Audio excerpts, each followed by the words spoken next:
Di sebuah desa kecil di tepi sungai, seorang perempuan tua hidup sendirian dalam kesunyian. Tak ada anak, tak ada suami, hanya suara air yang mengalir dan sepi yang menemaninya setiap hari. Namun suatu sore, hidupnya berubah selamanya.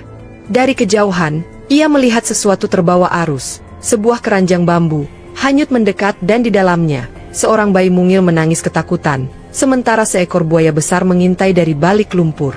Tanpa berpikir panjang, perempuan tua itu berlari, menantang maut, melompat ke sungai demi menyelamatkan bayi yang bahkan bukan darah dagingnya sendiri. Namun sebelumnya, bagi yang beragama Islam, mari tinggalkan sholawat di komentar, agar sholawat ini menjadi saksi kita di akhirat kelak. Jangan lupa juga like dan share cerita ini ke teman ataupun keluarga terdekat kita, untuk membantu menyebarkan dakwah Islam dalam bentuk cerita. Semoga Anda mendapatkan pahala yang setimpal karena sudah subscribe, like, komen, dan membagikan cerita ini. Sekarang mari kita lanjut ke ceritanya. Embun masih menggantung di ujung daun pisang, sementara kabut tipis menari pelan di atas aliran sungai Bengawan. Suara ayam jantan bersahutan dari kejauhan, mengiringi hari yang perlahan bangun di sebuah desa kecil di pedalaman Jawa Timur. Di tengah kesunyian itu, tampak sebuah rumah bambu sederhana yang mulai lapuk dimakan usia. Dindingnya miring, atapnya bocor di beberapa sisi, tapi dari dalam rumah itu tercium aroma wedang jahe hangat, pertanda masih ada kehidupan di sana. Seorang perempuan tua bernama Sarni duduk di beranda. Tubuhnya kurus, wajahnya penuh keriput, dan rambutnya telah memutih seluruhnya. Di tangannya tergenggam sebuah foto kusam, foto seorang lelaki muda mengenakan baju lurik, dengan senyum lembut yang nyaris hilang dimakan waktu. Nenek Sarni menatap foto itu lama, jemarinya bergetar lembut. "Mas," gumamnya pelan. "Kalau saja waktu bisa diulang, mungkin aku masih bisa memelukmu hari ini." Matanya menerawang jauh ke arah sungai. Airnya mengalir tenang pagi itu, seolah tak menyimpan apapun selain pantulan langit yang pucat. Tapi bagi Nenek Sarni, sungai itu bukan sekadar aliran air. Di sanalah dulu ia menunggu suaminya pulang dari melaut, hingga akhirnya tak pernah kembali. Sejak hari itu, hidupnya berubah jadi sepi yang panjang. Sudah 20 tahun ia hidup sendirian.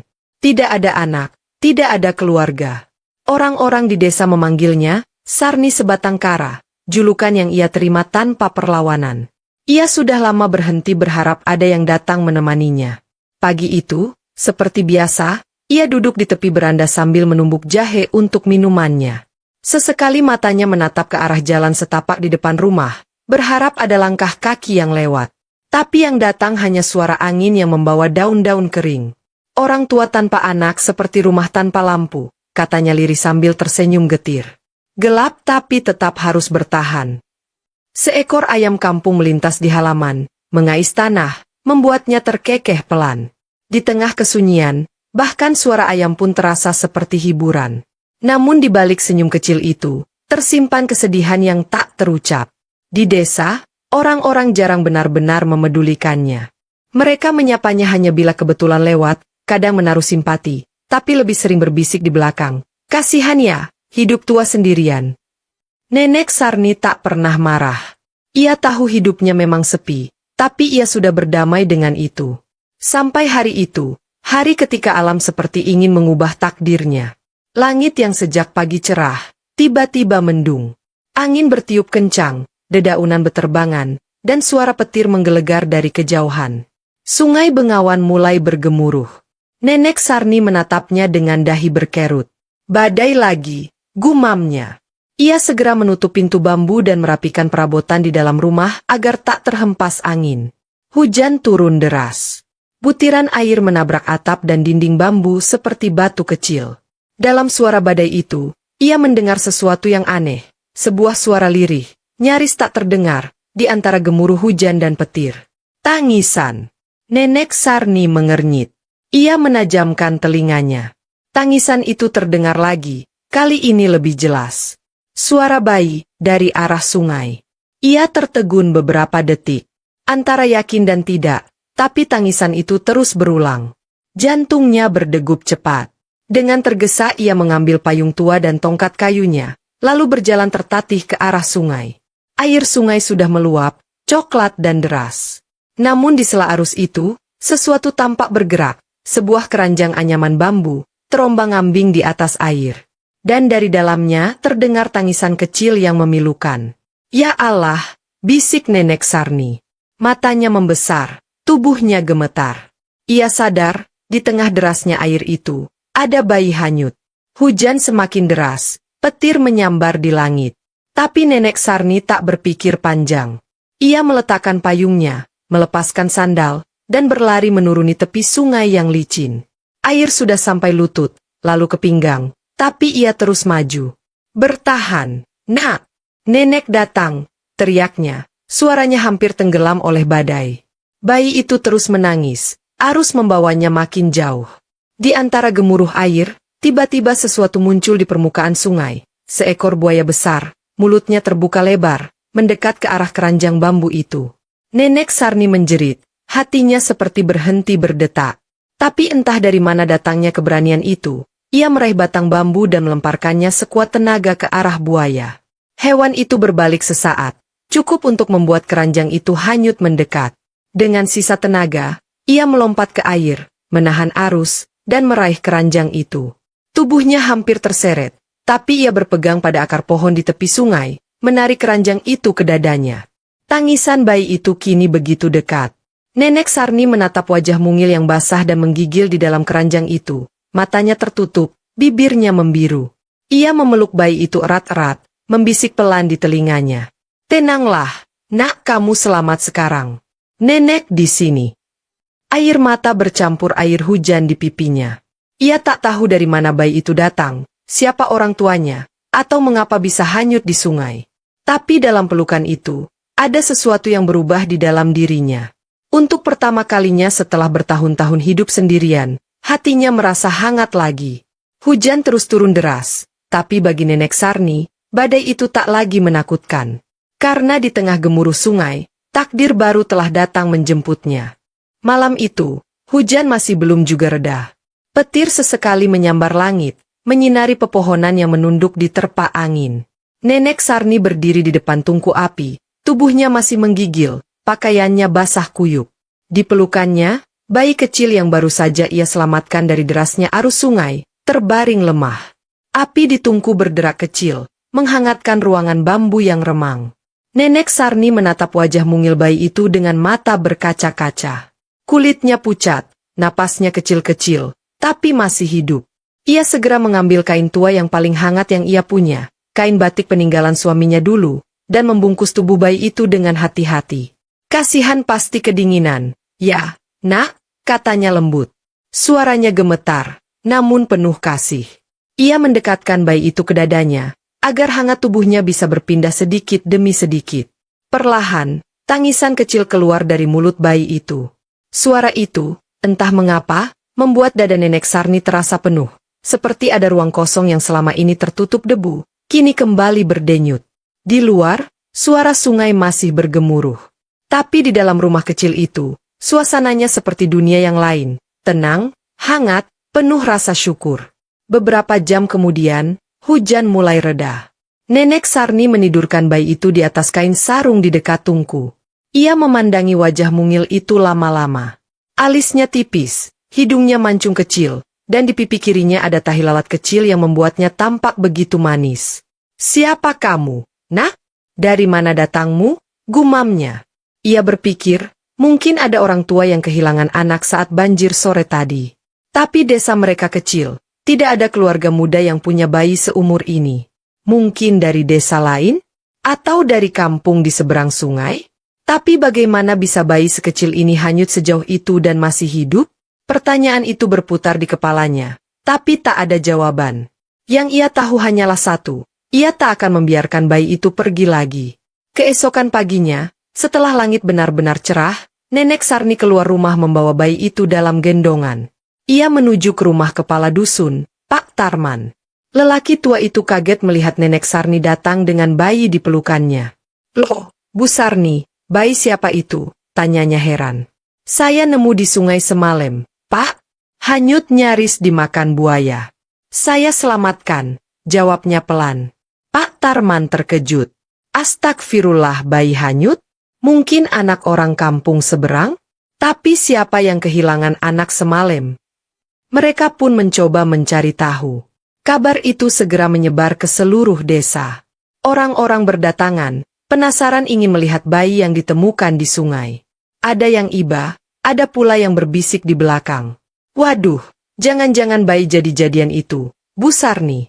Tengah malam datangnya, dari sungai lagi. Ah, iya, Sungai Bengawan kan banyak penunggunya. Tapi Nenek Sarni tak menggubris omongan mereka. Ia hanya menatap bayi itu dan mengusap pipinya lembut. Saya nggak peduli kata orang. Yang saya tahu, dia manusia, sama seperti kita. Tuhan pasti punya alasan kenapa dia dititipin ke saya, ucapnya tegas. Pak Tarman mengangguk. Ya sudah, Bu. Kalau memang tidak ada yang mengaku, anggap saja rezeki panjenengan. Rawatlah anak itu baik-baik. Hari itu juga, bayi itu resmi menjadi bagian dari hidup Nenek Sarni. Ia memberi nama, Rara. Namamu Rara, nak, katanya sambil tersenyum. Karena kamu secantik embun pagi di atas daun kelapa. Hari-hari berikutnya, rumah bambu yang dulu sepi mulai hidup lagi. Setiap pagi, suara tangisan dan tawa bayi itu memenuhi udara. Nenek Sarni kembali bersemangat. Ia menanam sayur di belakang rumah, membuat bubur dari beras jagung, dan menjemur pakaian kecil di tali bambu depan rumah. Tetangga-tetangganya mulai terbiasa melihat pemandangan itu. Meskipun beberapa masih berbisik di belakang, banyak pula yang mulai luluh melihat kasih sayang Nenek Sarni terhadap Rara. Kadang, saat sore hari, ia duduk di tepi sungai bersama Rara di pangkuannya, menatap aliran air yang dulu hampir merenggut nyawa bayi itu. Dulu sungai ini nyaris memisahkan kita, nak, katanya lembut. Tapi ternyata Tuhan malah mempertemukan kita di sini. Rara hanya tertawa kecil, tangannya meraih wajah Nenek Sarni, seolah memahami setiap kata. Waktu berlalu cepat. Rara tumbuh jadi anak kecil yang ceria dan cerdas. Rambutnya hitam mengilap, matanya bening seperti air sungai yang tenang. Ia selalu mengikuti Nenek Sarni kemanapun. Kalau nenek menumbuk padi, Rara ikut duduk di sebelahnya. Kalau nenek ke kebun, Rara membawa keranjang kecil sambil bernyanyi. Rara sayang nenek, begitu kalimat yang sering ia ucapkan sambil mencium pipi Nenek Sarni. Dan setiap kali mendengar itu, Nenek Sarni merasa hidupnya lengkap. Air matanya sering jatuh diam-diam saat malam. Ia menatap langit-langit bambu dan berbisik pelan. Ya Tuhan, terima kasih sudah kasih aku anak ini, meskipun bukan dari rahimku. Tapi rasanya dia bagian dari jiwaku sendiri. Namun, di balik kebahagiaan itu, takdir masih menyiapkan kisah yang panjang. Sebab Rara bukanlah anak biasa. Dan masa lalu yang mengalir dari sungai itu, suatu hari akan kembali membawa gelombang yang mengubah segalanya. Pagi itu, kabut menipis di antara pohon jati di pinggir desa. Suara ayam berkokok bersahutan, dan embun masih menggantung di daun pisang di belakang rumah. Di beranda kecilnya, Nenek Sarni duduk sambil menganyam tikar pandan. Di sampingnya, gadis kecil berusia sekitar 6 tahun sedang menggambar di tanah dengan ranting kayu. Dialah Rara, anak yang dulu ditemukan di tepi sungai. Kini rambutnya sudah panjang sebahu, diikat dua, wajahnya cerah dengan senyum yang tak pernah lepas. Ia tumbuh menjadi anak yang tidak hanya cantik, tapi juga pintar dan penuh rasa ingin tahu. Nek, kenapa sungai itu suaranya selalu ramai? Tanya Rara sambil menunjuk ke arah bengawan yang mengalir tak jauh dari rumah mereka. Karena sungai itu hidup, nak, jawab Nenek Sarni sambil tersenyum. Airnya membawa cerita dari tempat jauh. Kadang sedih, kadang senang, tapi tak pernah berhenti mengalir. Sama seperti hidup kita. Rara menatap air sungai dengan tatapan polos. Dulu, nenek nemu aku di sungai itu, ya. Nenek Sarni terdiam sesaat. Ia tahu, cepat atau lambat, pertanyaan itu akan datang. Iya, nak, jawabnya pelan. Tuhan ngasih kamu ke nenek lewat sungai itu. Makanya, nenek selalu bilang, kamu anak sungai, hadiah dari langit yang datang bersama arus. Rara tersenyum kecil, tapi di matanya ada kilatan penasaran yang dalam. Berarti orang tuaku ada di sungai juga, Nek? Nenek Sarni tertegun. Ia menggenggam tangan kecil itu dan mengelus lembut. Mungkin mereka jauh di sana, nak. Tapi yang penting, kamu sudah di sini sekarang. Sama nenek. Rara mengangguk, meski tatapan matanya tetap tertuju ke sungai yang berkilau di bawah sinar matahari. Ada sesuatu dalam dirinya yang selalu tertarik pada sungai itu, seolah airnya memanggil-manggil dengan bisikan lembut yang tak bisa ia pahami. Hari-hari mereka berjalan damai. Nenek Sarni semakin tua, rambutnya makin putih, tapi semangat hidupnya tetap menyala karena Rara. Mereka bekerja bersama, menanam cabai dan singkong di kebun kecil di belakang rumah. Rara sering membantu tetangga, dan banyak orang di desa mulai menyayanginya.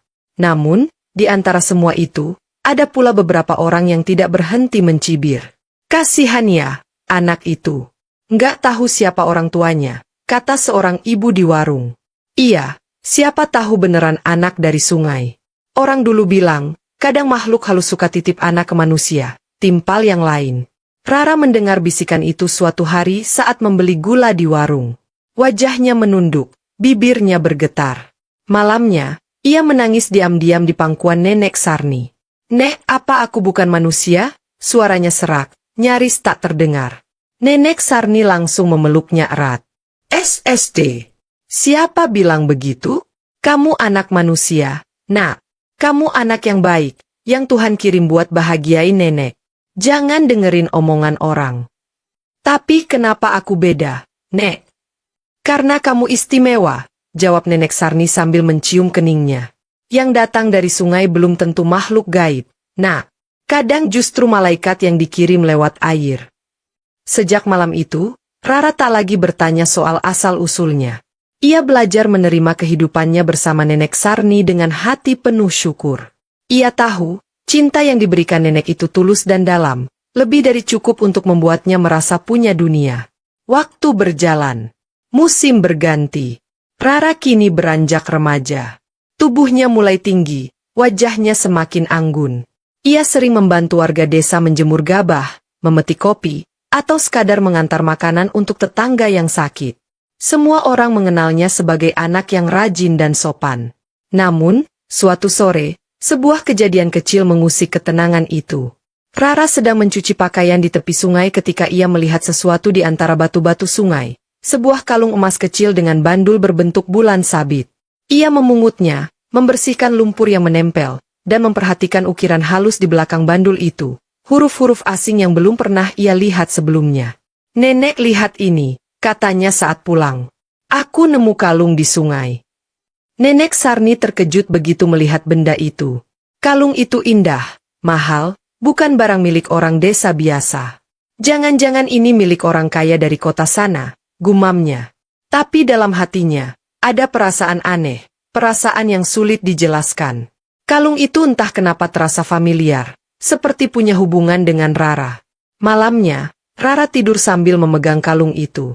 Dalam tidurnya, ia bermimpi aneh. Sebuah rumah besar dengan pilar tinggi, suara perempuan menangis, dan seseorang memanggil namanya dari kejauhan. Bukan Rara, tapi Aruna. Ia terbangun dengan napas terengah dan keringat di dahi. Kalung itu bersinar samar dalam remang lampu minyak. "Nenek," bisiknya lirih, "siapa sebenarnya aku?" Nenek Sarni yang sedang berdoa di sudut ruangan menatapnya penuh kasih. Ia tahu cepat atau lambat, masa lalu Rara akan kembali mencari. Namun malam itu, ia hanya berkata pelan, "Tidurlah, Nak. Kadang Tuhan menyimpan rahasia lebih lama agar saat waktunya tiba, kita siap menerimanya." Rara memeluk kalung itu erat. Di luar, sungai mengalir tenang, seolah menyimpan cerita besar yang masih menunggu untuk terungkap. Dan di dalam rumah bambu kecil itu, dua jiwa yang dipertemukan oleh takdir, seorang nenek tua dan seorang anak sungai, tidak menyadari bahwa gelombang masa lalu sudah mulai bergerak menuju mereka. Hujan turun pelan pagi itu, menetes di atap rumah bambu dan mengalir ke tanah yang becek. Udara dingin menyelimuti desa di tepi Bengawan. Rara kini sudah berusia 10 tahun, tumbuh menjadi gadis kecil yang bukan hanya cantik tapi juga cerdas dan berhati lembut. Ia senang membantu siapapun yang membutuhkan, dan seluruh warga desa mengenalnya sebagai anak yang sopan dan penurut. Namun akhir-akhir ini, Nenek Sarni memperhatikan perubahan pada diri Rara. Ia sering termenung di tepi sungai, memandangi aliran air sambil menggenggam kalung bulan sabit yang ia temukan beberapa bulan lalu. Kadang ia tersenyum kecil, tapi sering pula matanya berkaca-kaca seolah menyimpan sesuatu yang berat. "Rara," panggil Nenek Sarni suatu sore. Rara menoleh. "Iya, Nek." Kenapa akhir-akhir ini kamu sering ke sungai sendirian? Ada yang kamu pikirkan, nak? Rara menggigit bibirnya, menatap kalung di tangannya. Entahlah, Nek. Kalau aku lihat sungai, rasanya seperti aku dipanggil. Seperti ada suara yang bilang, pulang. Nenek Sarni terdiam. Kata, pulang, itu menusuk hatinya. Ia tahu, cepat atau lambat, kebenaran tentang asal-usul Rara akan muncul. Tapi ia tak pernah siap untuk kehilangannya. Beberapa hari kemudian, kabar besar datang ke desa. Seorang keluarga kaya dari kota, keluarga Wiratama, datang ke balai desa bersama aparat dan beberapa orang media. Mereka mencari seorang anak yang hilang 5 tahun lalu, saat banjir besar melanda wilayah mereka. Kepala dusun memanggil seluruh warga ke balai desa. Ada keluarga dari kota yang kehilangan anak perempuan mereka waktu banjir. Mereka mau lihat apakah mungkin anak itu ada di antara warga kita. Rara datang bersama Nenek Sarni. Ia menggenggam tangan neneknya erat-erat. Di depan balai desa, tampak sepasang suami istri berpakaian rapi. Wajah mereka muram, penuh harap yang hampir padam. Sang ibu, wanita anggun bergaun hijau muda, menatap setiap anak kecil yang datang dengan mata yang berkaca-kaca. Ketika pandangannya jatuh pada Rara, dunia seolah berhenti berputar. Wajahnya pucat, matanya melebar, lalu air mata jatuh tanpa bisa ditahan. Aruna, bisiknya lirih. Rara terkejut. Bu? Wanita itu berlari menghampiri, memeluk Rara erat-erat sambil menangis terseduh. Kamu anakku. Suasana balai desa langsung riuh. Nenek Sarni berdiri kaku, matanya bergetar. Kepala dusun mencoba menenangkan keadaan. Tunggu dulu, Bu. Apa benar ini anak panjenengan? Sang ibu mengeluarkan foto lusuh dari dalam tas. Foto seorang bayi mungil dengan tahi lalat kecil di pipi kiri dan memakai kalung bulan sabit yang sama persis. Semua orang terdiam. Nenek Sarni menatap Rara yang kini memegang kalung di dadanya. Ia tahu, tak ada lagi keraguan. Rara memang bukan anak sungai. Ia anak dari keluarga kaya yang kehilangan putrinya dalam tragedi banjir besar bertahun lalu. Aruna, namamu Aruna. Nah, kata sang ayah dengan suara bergetar. Kamu hanyut saat banjir menimpa rumah kita. Kami sudah mencari kemana-mana, tapi tak pernah menemukanmu. Kami kira kamu sudah pergi selamanya. Rara menatap mereka dengan bingung. Tangannya masih menggenggam tangan Nenek Sarni. Tapi, aku Rara. Aku anak Nenek Sarni, katanya lirih. Nenek Sarni menahan air mata. Ia menatap wajah polos itu dengan senyum getir. Rara, dengerin nenek. Kalau mereka memang orang tuamu, kamu harus ikut mereka. Mereka bisa kasih kamu kehidupan yang lebih baik. Enggak, Nek. Rara menjerit, air matanya jatuh. Aku enggak mau. Aku mau sama nenek. Aku enggak kenal mereka. Sang ibu menangis sambil berlutut di depannya. Aruna, ibu mohon. Ibu enggak akan memaksamu. Tapi lihatlah ini. Ia menunjukkan kalung kembar di lehernya, identik dengan yang dipakai Rara. Ini tanda kita. Nah, kalung ini kita pakai berdua waktu kamu lahir. Kamu anak ibu. Rara menatap kalung itu, lalu menatap Nenek Sarni. Tangannya bergetar. Dunia kecil yang selama ini ia kenal tiba-tiba terasa asing. Nenek, suaranya parau. Aku harus pergi. Nenek Sarni tak mampu menahan air matanya lagi. Ia mengelus kepala Rara dan berbisik. Iya, nak. Kadang, cinta yang tulus harus berani melepas. Pergilah, temui takdirmu. Tapi ingat, di sini, nenek selalu nunggu kamu pulang. Tangis pecah di balai desa. Semua warga menunduk haru melihat pemandangan itu. Rara memeluk Nenek Sarni lama sekali, seolah takut waktu berhenti. Akhirnya, dengan langkah berat, ia naik ke mobil keluarga Wiratama. Dari jendela, ia melihat Nenek Sarni berdiri di tepi jalan, melambaikan tangan dengan senyum yang bergetar. Mobil itu melaju perlahan meninggalkan desa, meninggalkan rumah bambu, meninggalkan sungai Bengawan yang dulu mempertemukan mereka. Di dalam mobil, Rara menatap kalungnya, air matanya jatuh tanpa henti. Di luar sana, Nenek Sarni kembali berjalan pulang sendirian melewati jalan setapak yang sepi. Tapi kali ini, kesepiannya terasa lebih dalam dari sebelumnya, karena kali ini, Ia kehilangan bukan hanya seorang anak, tapi separuh jiwanya sendiri. Malam itu, Sungai Bengawan mengalir tenang di bawah cahaya bulan. Di antara desir airnya, seolah terdengar bisikan lembut. "Terima kasih, Nenek, karena sudah menyelamatkanku." Angin sore berhembus pelan di tepi Bengawan. Daun-daun kering beterbangan, dan langit berwarna jingga keemasan, seolah meneteskan cahaya lembut di atas desa kecil yang mulai sunyi. Di beranda rumah bambu yang sudah rapuh, Nenek Sarni duduk sendirian. Tangannya memegang cangkir teh yang sudah dingin, matanya menatap ke arah sungai yang mengalir tenang, tempat di mana dulu ia menemukan bayi mungil dalam keranjang anyaman bambu. Sudah 3 tahun berlalu sejak Rara, atau kini orang memanggilnya Aruna, dibawa pergi oleh keluarga Wiratama. 3 tahun yang terasa seperti 30. Setiap pagi, Nenek Sarni tetap menyiapkan sarapan untuk 2 orang, meski yang duduk di depannya hanyalah kursi kosong. Kadang, ia masih memanggil lembut dari dapur. "Rara, ayo makan, Nak." Lalu tersenyum getir sendiri. Hening menjawab. Hari-harinya kini diisi dengan hal-hal kecil. Menyapu halaman, menanam cabai, menjemur pakaian yang hanya miliknya sendiri. Tapi di setiap sudut rumah, ada kenangan Rara yang tidak bisa dihapus. Baju kecil yang sudah pudar, sandal mungil di dekat pintu, dan lukisan sederhana di dinding bambu yang dulu dibuat Rara dengan arang. 2 orang sedang berpegangan tangan di tepi sungai. Setiap kali melihat lukisan itu, dada Nenek Sarni terasa sesak. Ia sering duduk di depannya, mengusap debu di permukaannya, dan berbisik, "Rara, kamu bahagia di sana, Nak." Malam hari, ia sering menatap langit dari jendela. Kadang ada bintang jatuh, dan ia selalu berdoa dengan lirih. "Ya Allah, jaga dia seperti Engkau dulu menjaganya di sungai. Kalau rindu ini terlalu besar, cukup kirimkan angin yang membawa bayangannya ke sini." Di desa, orang-orang sering menemuinya. Ada yang datang membawa makanan, ada pula yang sekadar menemani berbincang. Banyak yang kagum dengan keteguhan hatinya. Tapi di balik senyum lembut itu, semua tahu, kesepian telah jadi sahabat setianya. Sementara itu, di kota besar, Rara, atau Aruna, menjalani kehidupan yang berbeda jauh. Ia kini tinggal di rumah besar bertingkat, dengan taman bunga dan kolam air mancur.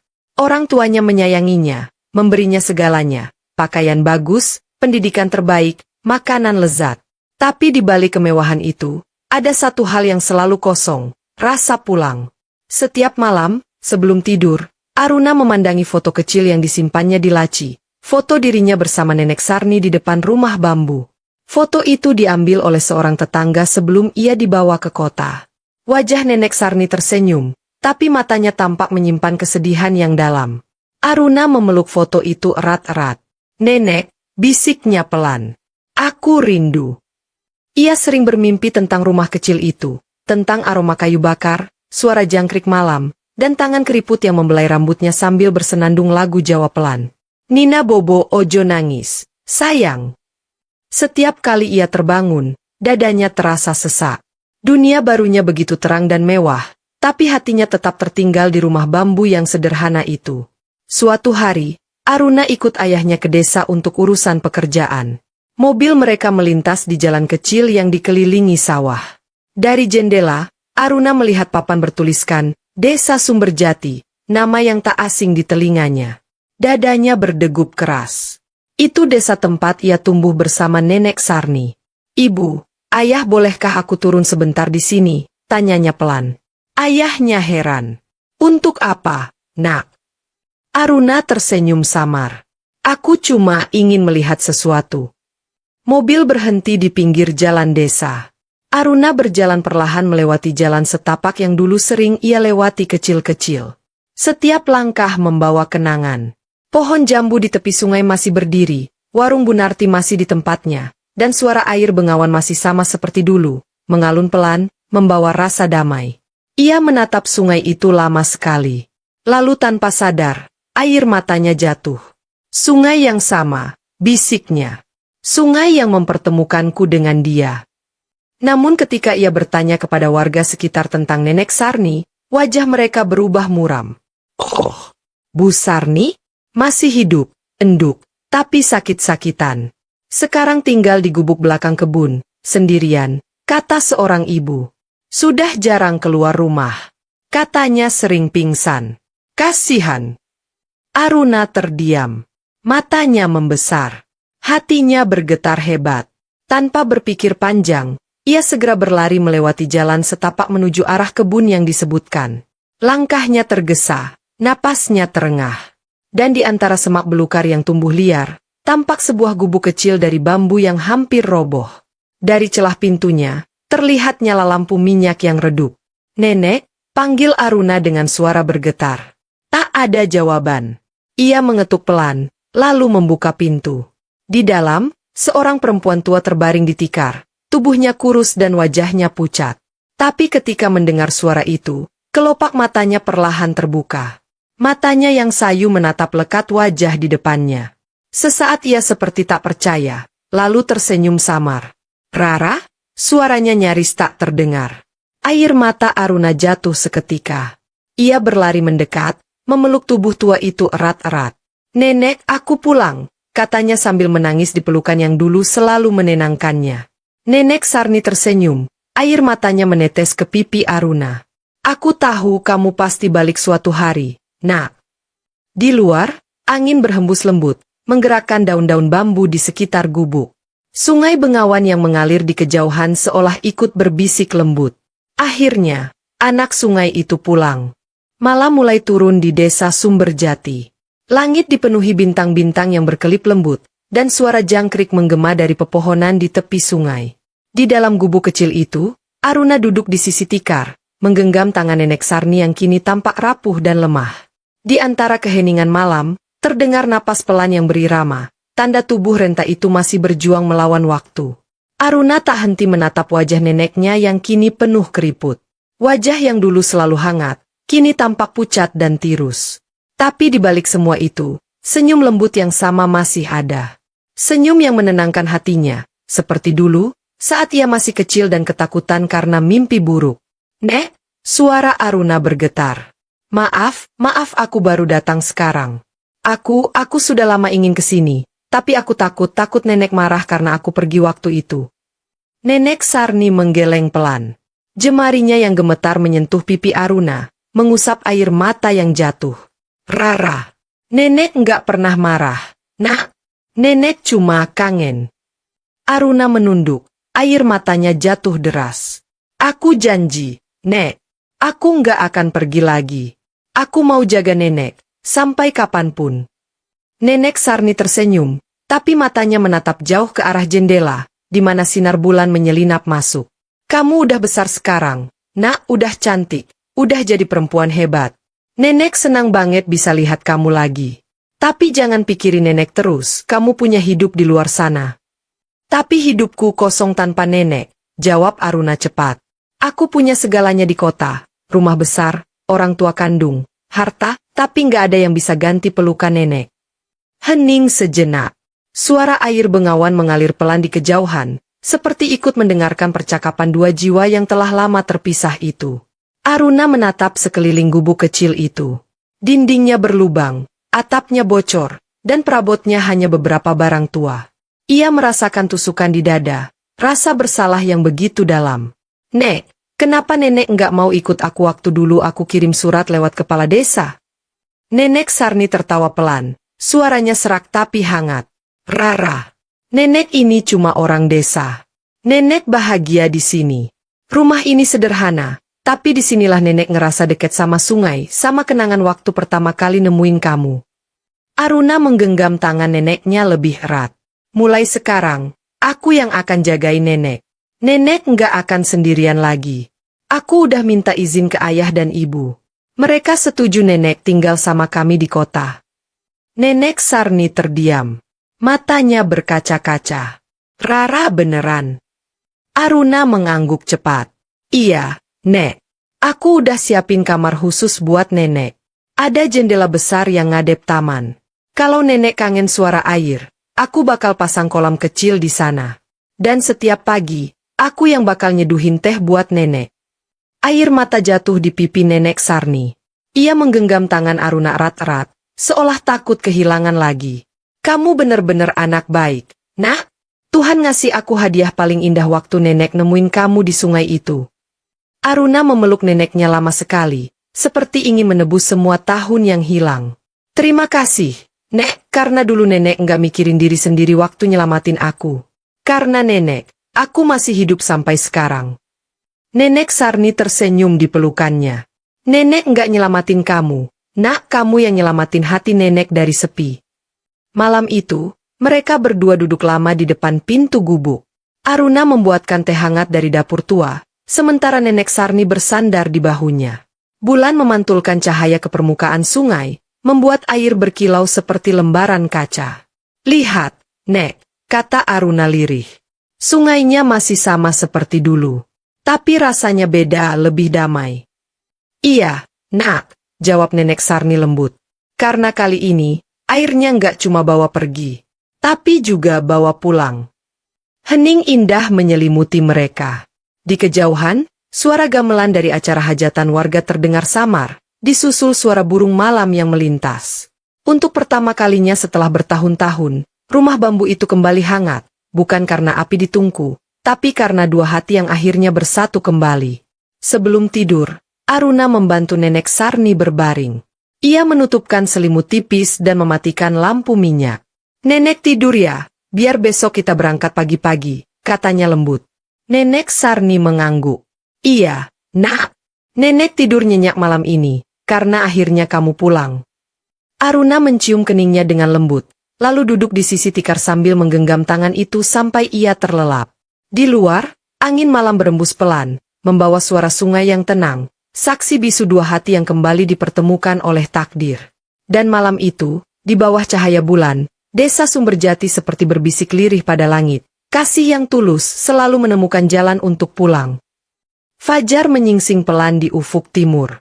Kabut tipis masih menggantung di atas sawah, sementara embun menetes di ujung daun pisang. Suara ayam jantan bersahut-sahutan, menandai awal hari baru di desa Sumberjati. Di dalam gubuk tua yang nyaris roboh itu, aroma teh hangat dan kayu bakar mulai mengisi udara. Aruna berdiri di dapur kecil, menjerang air dengan tungku yang sudah berkarat. Ia mengenakan kain batik dan selendang sederhana, terlihat kontras dengan wajahnya yang lembut namun tegas, wajah seorang perempuan kota yang kembali menjadi gadis desa, setidaknya untuk pagi itu. Nek, tehnya udah jadi, katanya sambil berjalan ke ruang depan. Namun begitu sampai, langkahnya terhenti. Nenek Sarni masih terbaring di tikar, tapi wajahnya begitu tenang, bibirnya tersenyum kecil seolah tengah bermimpi indah. Sinar matahari masuk lewat celah bambu, menimpa wajah tuanya dengan cahaya keemasan. Nek, panggil Aruna pelan. Tak ada jawaban. Ia berjongkok, menggenggam tangan neneknya. Dingin. Aruna terdiam. Dunia seolah berhenti berputar. Lalu perlahan, air matanya jatuh satu persatu, membasahi tangan keriput itu. Nenek, bisiknya lirih. Aku udah pulang, Nek, jangan pergi lagi. Suara tangisnya pecah. Lembut tapi menyesakkan. Di luar, angin berembus, menggoyangkan daun bambu yang bergemerisik seperti doa yang dibisikkan langit. Beberapa jam kemudian, desa kecil itu berubah hening. Warga datang membantu menyiapkan pemakaman sederhana. Aruna duduk di tepi makam, memeluk batu nisan yang baru ditancapkan. Tak ada hiasan mewah, hanya bunga kamboja putih yang ia tabur sendiri. Nenek, katanya dengan suara bergetar. Terima kasih sudah jadi ibu untukku. Aku janji, aku akan hidup dengan cara yang membuat nenek bangga. Aku akan rawat sungai ini, rumah ini, dan semua kenangan kita. Ia menatap ke langit. Awan bergerak perlahan, membentuk cahaya yang seolah membelah langit jadi dua. Dalam hati, ia tahu, Nenek Sarni tak benar-benar pergi. Beberapa bulan kemudian, kehidupan Aruna berubah. Ia tak kembali ke kota untuk tinggal. Ia justru membangun rumah baru di dekat sungai, tepat di samping gubuk tua yang kini ia rawat seperti tempat suci. Rumah itu tidak besar, tapi indah dan penuh makna, terbuat dari kayu jati, beratap genteng merah, dan memiliki taman kecil dengan bunga melati, bunga kesukaan Nenek Sarni. Dan di tepi sungai, ia mendirikan panti kecil untuk anak-anak terlantar. Ia menamainya Panti Bengawan Asih, tempat bagi anak-anak yang pernah kehilangan seperti dirinya dulu. Setiap pagi, ia mengajari anak-anak membaca, menulis, dan berdoa. Kadang ia menceritakan kisah tentang seorang perempuan tua yang berani melawan buaya demi menyelamatkan bayi kecil. Anak-anak selalu mendengarkan dengan mata berbinar, lalu bertanya, "Bu Aruna, apa perempuan tua itu masih hidup?" Aruna hanya tersenyum, menatap langit biru di atas sungai. Dia hidup di setiap hati yang masih percaya bahwa kasih sayang bisa mengalahkan segalanya. Waktu berjalan. Tahun demi tahun berlalu. Desa Sumberjati kini ramai, dikenal sebagai desa penuh kehangatan. Banyak orang datang berkunjung untuk melihat panti asuhan yang dibangun di tepi sungai. Di pintu gerbangnya, terdapat papan kayu bertuliskan ukiran tangan. Di sungai ini, cinta menemukan arah pulang. Dan setiap kali senja datang, Aruna akan berjalan ke tepi sungai, tempat di mana dulu Nenek Sarni menemukannya. Ia duduk di batu besar yang sama, menatap aliran air yang terus bergerak tanpa henti. Kadang ia berbicara pelan, seolah berbincang dengan bayangan masa lalu. "Nek, lihat kan? Aku nggak sendirian lagi. Anak-anak di sini panggil aku ibu. Dan setiap kali aku peluk mereka, aku selalu ingat pelukan nenek." Angin sore berhembus lembut, mengelus rambutnya. Ia tersenyum. Dari arah langit barat, matahari turun perlahan, meninggalkan warna jingga keemasan di permukaan air bengawan. Dan entah kenapa, setiap kali angin berhembus lewat, Aruna selalu mendengar suara lembut dari jauh, suara yang dulu menina bobokannya saat kecil. "Nina Bobo, ojo nangis, sayang." Aruna menutup matanya, menatap langit yang perlahan berubah gelap. Di hatinya, tak ada lagi kesedihan, hanya rasa damai. Karena ia tahu, cinta yang tulus tak akan pernah mati. Ia hanya berubah bentuk, mengalir seperti sungai yang tak pernah berhenti mencari laut.